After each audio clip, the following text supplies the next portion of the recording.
Local Edition. My name is Brad Pomerance on the beautiful Central Coast of California today, and we are joined by Laura Albers. She is the Executive Director of the Central Coast State Parks Association, known as CSPA. I can only imagine the beauty that you witness every single day at work. Yeah, we're really lucky. Yes. We get a lot of visitors to the Central Coast. A lot of people love to live here. Right. And we think most of it is because of our environment and what we have here to offer. What is CSPA, the Central Coast State Parks Association? That whole mouthful of stuff. Exactly. The mouthful that we shorten to CSPA. Yeah. We are a nonprofit organization, and our mission is to support our local state parks education, interpretation, and conservation programs. How wonderful. So you're not a governmental organization? We aren't. No, we're one of about 85 similar associations up and down the state of California. So every region will have its own state parks association? Yep, most state parks, state beaches, those public lands that we enjoy as citizens here and visitors to our state will have an association connected to it.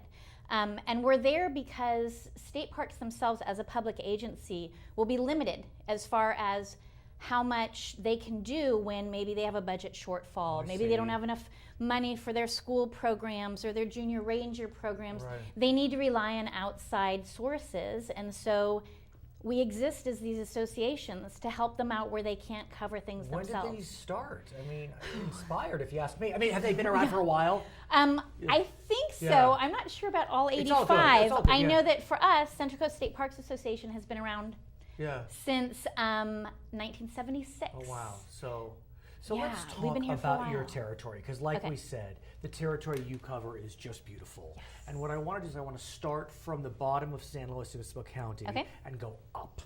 So you cover two park districts. We do. One of them is the Oceano Dunes district, which covers Pismo State Beach. Right. I mean, the dunes are majestic. For those that don't know about the dunes, tell us about it. If you haven't been to Pismo State Beach, you're probably in the minority. Right. They're beautiful, as you said. They're rolling dunes. It's one of the few places that you can actually go with your vehicle. Right. It's an off-road vehicle Right. area, so you can ride your vehicle onto the dunes. We have protected areas, protected species there. We have a few different campgrounds there at Pismo State Beach.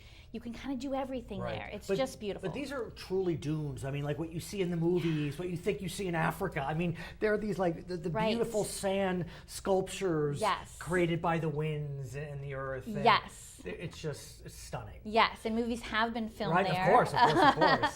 And they're a photographer's dream. Right. Yeah, you can get. So let's go to the second district, which is Slow Coast. That has 6 different parks, we'll call it parks or beaches, which you cover, which you support. I want to start from the south. Okay. We've moved up now out of the Pismo Beach area, and I want to go to the Montaña de Oro Park. Tell us about that. Montaña de Oro State Park is one of the biggest park areas in our state. Oh, I didn't know that. It covers a ton of land. It's right on the coast. We have gorgeous coastlines. Is it off of the city of San Luis Obispo, or? Yes. Okay. So technically in the city of Los Osos, which is just north. adjacent to San Luis Obispo on the coast. Sure. You can hike there. You can ride horses there. There's horseback allowed on the beaches even. You can mountain bike there. There are so many activities that you can do. We do have campsites there as well. And one of the greatest little gems of the area is the Spooner Ranch House. And it's an old historic site that has been recently renovated. And it's a little walking history tour inside. So you can go in, there's a little nature store which campers will appreciate and get your souvenirs for the park.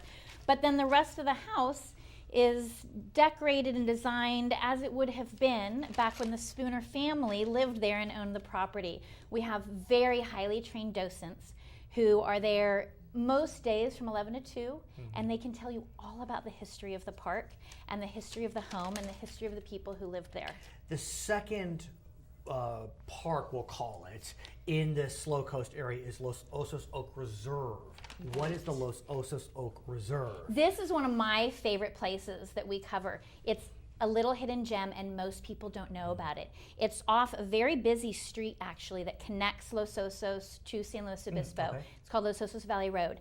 And most people will pass by and never notice that they're passing by. But if you're smart enough to stop and park and get out, it's this tiny little area of these ancient oaks. It's this little oak, literally right. oaks. An ancient oak forest there with several different trails and pathways through it. And so you can be right kind of in the town of Los Osos practically, but walk a few steps into these oaks, and it becomes what I feel is almost like a magical fairyland in a way. I can imagine. Just beautiful. And if you haven't sat underneath a huge ancient oak, it's miraculous and something to experience for sure. The third park is Morro Bay State Park. Yes. Tell us about that. Morro Bay State Park is big, and a lot goes on there. We have campgrounds there that are populated year-round. Sure. And it too is right on the coast, and so there's coastline, and there's trees, and there's mountains and hills. But one of our gems is that it also houses the Natural History Museum.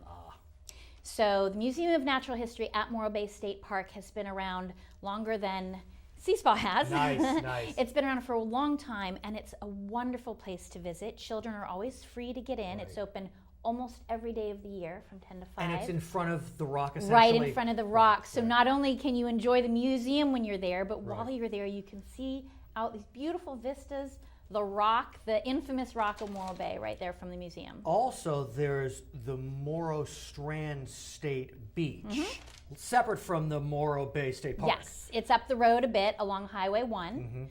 And it's just a tiny little beach area. But once you're on there, again, beautiful views straight to Morro Rock.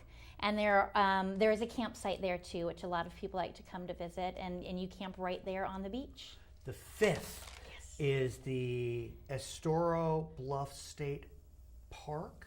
So Estero Bluffs and Harmony Headlands are the last two north Tell us of about that. what we cover. They're smaller areas. We don't have much activity there. There aren't any buildings there or established activities, but amazing places to go hiking, to see some elephant seals along the beach on the shores there. Wonderful pit stops if you're doing the drive up and down Highway 1, that scenic drive. Both places are easy to stop for. How, Laura, can we get involved in Seaspa? So there are several ways. First of all, we are a membership-based organization. So we encourage people to become members. Membership revenues provide ongoing operations for us to support all of the programs that go on in these sports, in these parks. So that's one way. The other way is to come and visit. Come and visit. We have stores along the coast in all of these park districts. All of the funds, the revenues that we receive from you shopping in the stores goes right back to those local parks. And I'm proud to say that one of our colleagues, Lisa Ludovici, here at Charter, is on your board. She's on our board, and she's also in training to be one of these docents. So you could train to be a docent, which I think is incredibly gratifying. Yeah, the state parks use both docents and volunteers. Docents are highly trained. The training is extensive. So if you don't have the time yet to do that, you might put it off a little bit later in your life.